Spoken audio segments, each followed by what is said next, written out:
here for sunrise, and it's one of the most beautiful settings in the world. It's so quiet, so peaceful.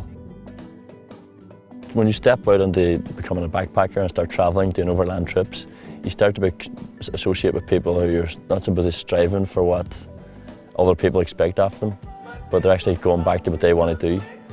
Whenever you're a backpacker travelling on your own, you don't have to compromise. Like if you want to go here, you can go here. If you want to go there, you go there. When we went on the Bushman's tour, the guy Francis, I just thought he was a brilliant communicator. Sometimes catch two of them. Big ones, they're getting angry. You can put like here, one here. You can walk like 300 meters, still hanging.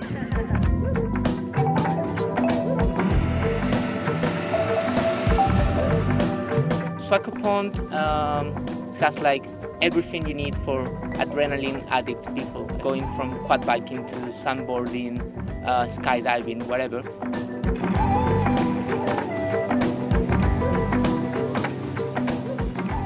The feeling of dropping out of an airplane from like 10,000 feet, it's fantastic. I can't describe it all, so you have to do it. The fear of jumping out of a perfectly good plane and with someone strapped to your back, and it's the excitement, it's the worry. There's so many emotions wrapped up in one that you have to deal with at once, and I'm so pleased I did it. I closed my eyes for the first 2 seconds and then I screamed the rest of the 30 seconds. And I think I've lost my voice. It was amazing.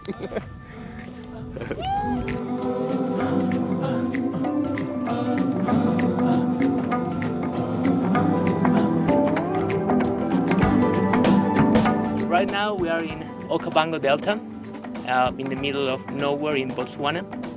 This is really as wilderness as it can get. Like, it's just surrounded by bushes and really nothing else. The Makoros, well, I love these things. It looks easy. I mean, you see the local guys just going, but you start going and you start like circling. But then after a while, you start enjoying it a little bit more and grabbing some speed. The up and close personal with the elephant, that when you see him off the boat or out of the truck, it's still beautiful, but just to actually feel the texture of the skin, feel the vibrations when they're doing their call to each other, especially being on the matriarch, having the baby come up and suckle, and just a totally different experience.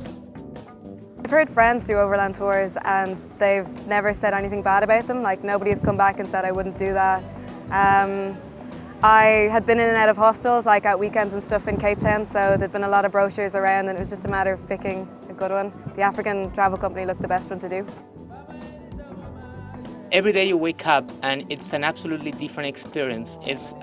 You never know what is going to happen, you never know which people you're going to meet, what sort of adventures or things you're going to be looking at, what interesting stories you're going to hear, and that includes everything from politics, religion, different cultures. We're at Lake Malawi in Malawi. It's a beautiful freshwater lake, and we're on Candy Beach. It's just a beautiful setting. The water's so clear, it's so fresh. There's local people out washing their clothes by the beach. It's just a really idyllic setting. Nice way to wake up and watch the sunrise. Zanzibar has many different sides to it. You know, it's got the stone town, the old architecture. It's got the north and the east where it's real tropical beaches, and then like the north and central of it, it's like the spice area and where they're growing different things. And hey, you can do anything. You know, on the tropical side, you can just lay on the beach and catch the rays all day. A typical day on the overland truck would consist of waking up really, really early. Usually we watch the sunrise at breakfast, which is awesome. Then we load up the truck, pack our tents up, and head on the road.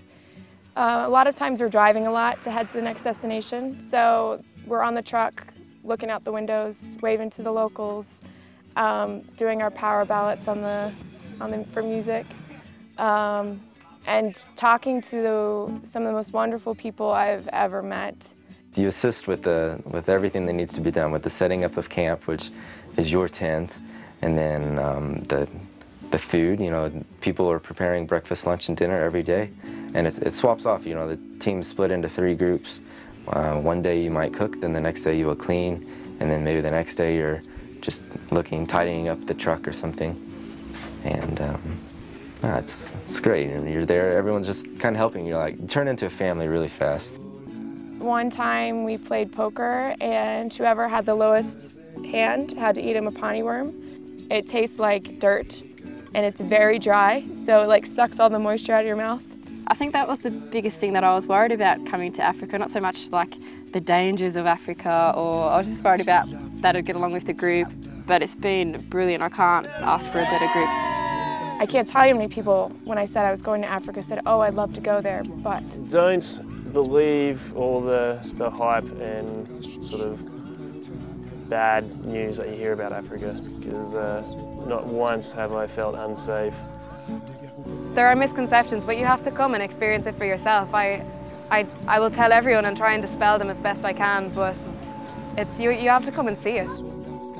You meet some really interesting people, like this old lady that lives in the village who does not speak English, but with the translator, even getting 5% of the words that she says, you can tell that she's a life-loving, happy lady. And it's really good to be in a place like this. When I saw the truck, I thought, oh, sweet, that's pretty cool looking. And I said, there's no other way. You need to be open windows, dirty, on the big truck, bumpy, experiencing Africa the way it should be. Sad to be leaving all the people who have fallen in love with, basically, and all the good friends I've met, all the people who I'll be friends with the rest of my life. But Africa's been a sensation. It's been a life-changing experience, one that I'll hope to maybe continue on this journey in the future. I think it's been really incredibly fun. It's a great group of people, and I think that when we signed on for it, we did it with the intention that we would be able to cover a lot of ground in Africa in a short period of time. And I guess that's been a real highlight for me, that everyone's been so warm and welcoming and really enjoyed their time here and very open-minded, so I think it's been a fantastic group. That's the problem, you can't do it justice. When I go home, despite all of the stories and all of the pictures, I don't know if I'm going to be able to do it justice. It's entirely indescribable. You literally have to see it for yourself. I would definitely recommend everyone to do it. Like, I couldn't speak more highly of it, but it's going to be so difficult to try and explain it. Like, even trying to capture like gigantic sand dunes and like the canyon and even the Bushman speech, you're never going to get it down to a T.